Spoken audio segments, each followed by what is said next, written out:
Penuntun Saat Teduh Sinode Gereja Kristen Jakarta, Minggu 13 Desember 2020. Pejuang Tuhan. Lukas 3 ayat 1 sampai 20. Dalam tahun ke-15 dari pemerintahan Kaisar Tiberius, ketika Pontius Pilatus menjadi wali negeri Yudea dan Herodes raja wilayah Galilea, Filipus saudaranya raja wilayah Iturea dan Trakonitis, dan Lisianis, raja wilayah Abilene. Pada waktu Hanas dan Kayafas menjadi imam besar, datanglah firman Allah kepada Yohanes anak Zakaria di padang gurun.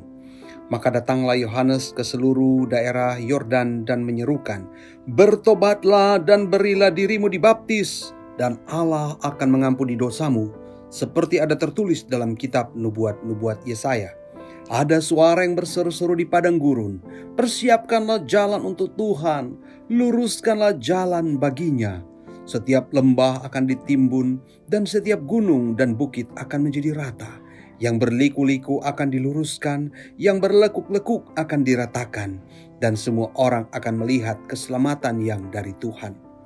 Lalu ia berkata kepada orang banyak yang datang kepadanya untuk dibaptis, katanya, "Hai kamu keturunan ular beludak, siapakah yang mengatakan kepada kamu melarikan diri dari murka yang akan datang? Jadi hasilkanlah buah-buah yang sesuai dengan pertobatan. Dan janganlah berpikir dalam hatimu, Abraham adalah bapa kami, karena aku berkata kepadamu, Allah dapat menjadikan anak-anak bagi Abraham dari batu-batu ini. Kapak sudah tersedia pada akar pohon, dan setiap pohon yang tidak menghasilkan buah yang baik akan ditebang dan dibuang ke dalam api." Orang banyak bertanya kepadanya, "Jika demikian, apakah yang harus kami perbuat?" Jawabnya, "Barang siapa mempunyai 2 helai baju, hendaklah ia membaginya dengan apa yang tidak punya. Dan barang siapa mempunyai makanan, hendaklah ia berbuat juga demikian." Ada datang juga pemungut-pemungut cukai untuk dibaptis, dan mereka bertanya kepadanya, "Guru, apakah yang harus kami perbuat?"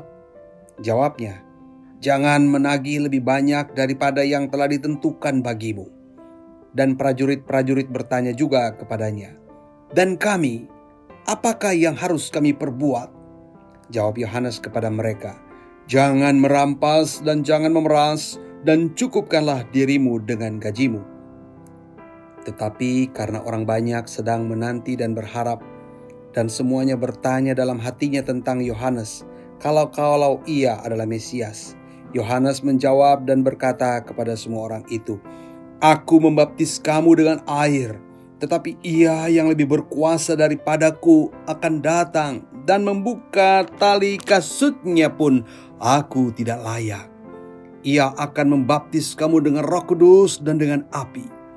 Alat penampi sudah di tangannya untuk membersihkan tempat pengirikannya dan untuk mengumpulkan gandumnya ke dalam lumbungnya.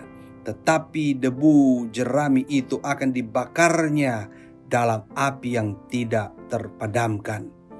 Dengan banyak nasihat lain, Yohanes memberitakan Injil kepada orang banyak. Akan tetapi setelah ia menegur raja wilayah Herodes karena peristiwa Herodias, istri saudaranya, dan karena segala kejahatan lain yang dilakukannya, raja itu menambah kejahatannya dengan memasukkan Yohanes ke dalam penjara.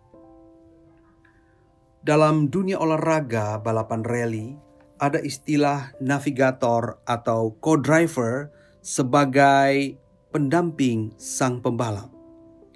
Tugas co-driver adalah memberikan informasi yang jelas, lengkap, dan memberi perintah kepada pembalap untuk bertindak dengan sesuai informasi yang ia berikan. Kapan harus berbelok kanan atau kiri? Berapa kecepatan yang harus ditempuh?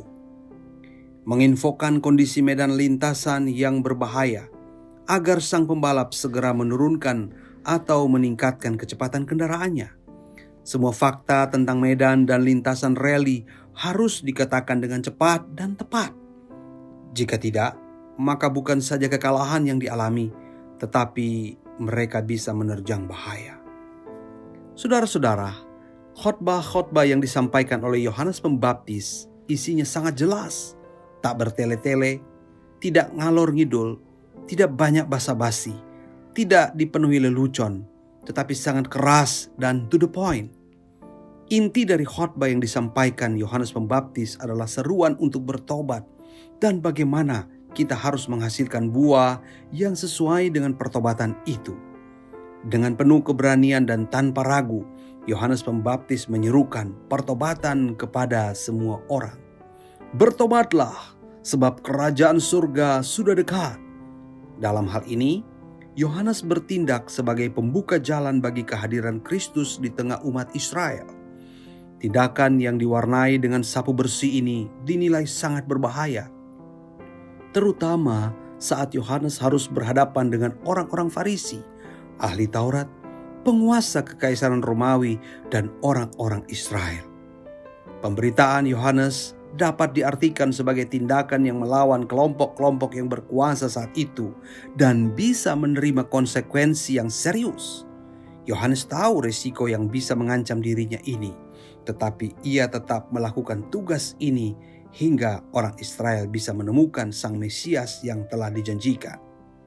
Saudara-saudara, tindakan Yohanes Pembaptis mengajarkan kita untuk menjadi pembuka jalan bagi kehadiran Kristus di antara mereka yang belum mengalami karya keselamatannya. Kita harus menjadi navigator-navigator Kristus yang berjuang menunjukkan jalan kepada Kristus, agar kisah Natal itu dialami oleh sesama kita, yaitu dengan menjadi teladan dalam mempraktekkan kebenaran Kristus di dalam hidup kita. Meninggalkan cara hidup kita yang lama, agar orang lain sungguh menemukan Kristus, Sang Pengubah sejati dalam hidup kita. Pertanyaannya adalah, sudahkah kita membawa kesaksian yang baik kepada mereka atau tidak? Kristus telah lahir dalam hidup kita. Sudahkah kita memengaruhi orang lain untuk percaya kepadanya? Tuhan Yesus memberkati.